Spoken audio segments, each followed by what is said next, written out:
Au commencement, il n'y a rien, ou plutôt rien de précis. Juste un magma informe et ardent. Des choses apparaissent et puis disparaissent immédiatement. Avec le temps, le fluide se solidifie.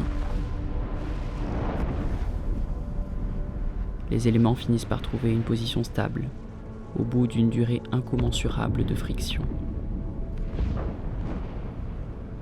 Du chaos naît l'ordre. Puis vient la vie. L'équilibre atteint avait figé les corps. Voilà qu'ils retrouvent la mobilité.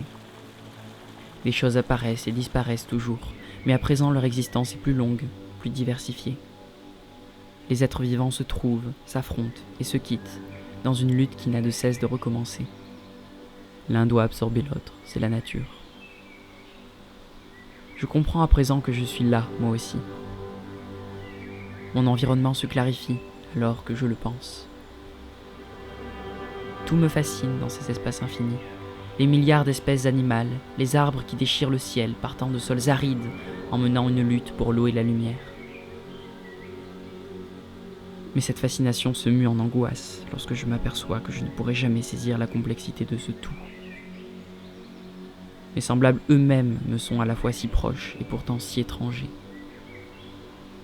Quelles sont ces choses qui nous séparent et qui me font vivre différemment ? Je me sens parfois si seul, isolé par mes pensées, isolé dans ma réalité. Quelle est la solution pour percer cette bulle qui me retient ?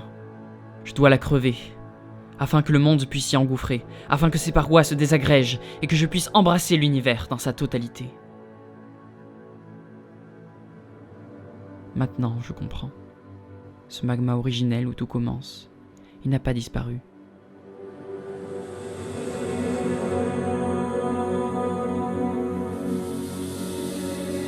Il est en chacun de nous.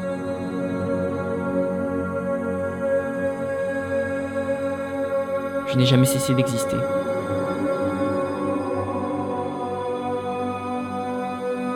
Ou je ne suis jamais vraiment né.